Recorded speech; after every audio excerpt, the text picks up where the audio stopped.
What's up guys, welcome to the Marathon Experience. My name is Jeremy. Today is day 61 of the 100 days RunStreak challenge and I want to talk about one of my running heroes, Jurek. Let's go!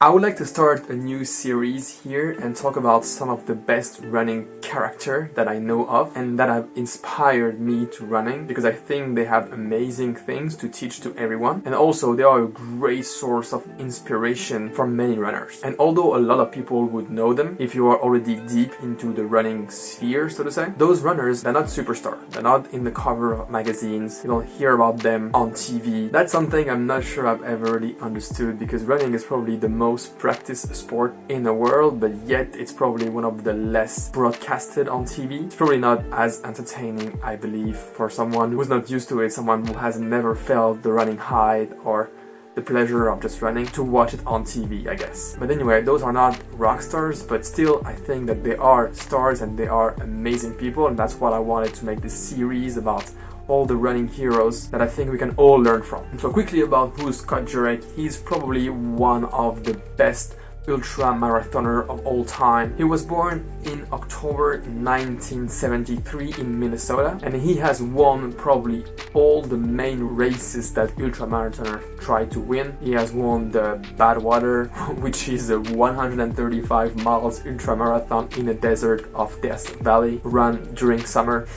Crazy stuff. Or the Spartathlon, or the Western State 100, all the major races. He is a tremendous athlete for sure, but I think the thing that we have the most to learn from him, it's mostly in his approach between nutrition and running. After all, it's not a coincidence if his most famous book is called Eat and Run, which is, by the way, how I came to learn about him. Honestly, I didn't know much about ultramarathon and very long distance running, but as I was training for my marathon, I started to listen to more and more audiobooks while I was training. I started to read one audiobook every 3 or 4 days, and at some point I just found this one on Amazon on my Audible library, and I thought, oh okay, I'll give it a go. And I read or listened Eat and Run, and I loved absolutely everything that Scott was explaining in this book. He explained the story of his life. There are some pretty deep emotional moments when his mother died, for instance, and his father was not really supportive of him. It is really an amazing book that made me connect with Jurek's history, and I think that's why I wanted to know more about him, and I started to do research on him to understand more who he was and what he has done. That's where I came to be really inspired by the guy. He's completely vegan, although he prefers the word plant-based, and he's explaining in this book how the whole journey of going plant-based athletes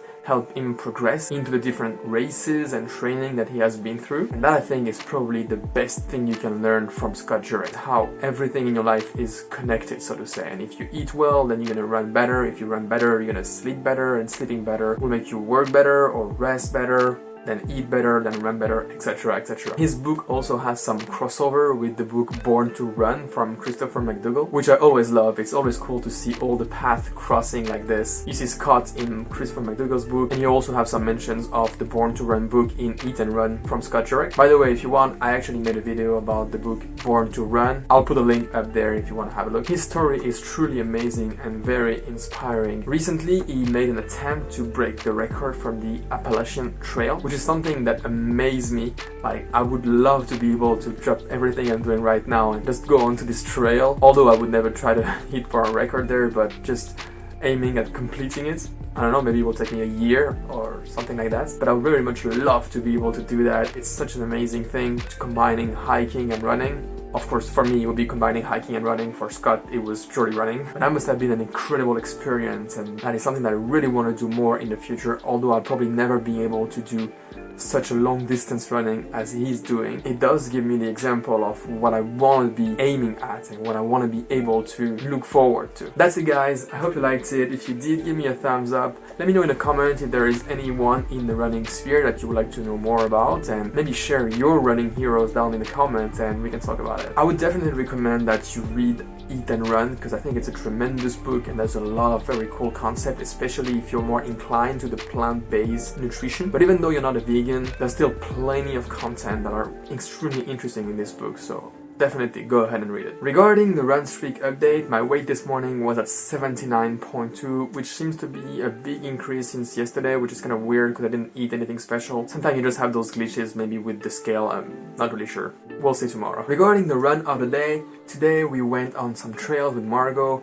We didn't get very lucky with all the mud that we had. I think it's been raining pretty heavily in the last days, and some trails were almost impossible to run to. We had to walk most of the time, so the time at the end is pretty low, as you can see, almost around an hour and a half, although we did do a little more than 10k. And I must say that when we're doing on the trail, you don't care about the pace so much, it's more about perceived effort, and you do feel a lot of effort when running in the mud, definitely. But it was truly an amazing run, and that's why I love running in the trail so much, that you see a lot of nature, a lot of green area here in the UK, which is pretty amazing when you run. And that's another 10k in the books. By the way, if you're joining the channel right now, I am in the middle of a 100 days RunStreak challenge where I run a 10k every single day.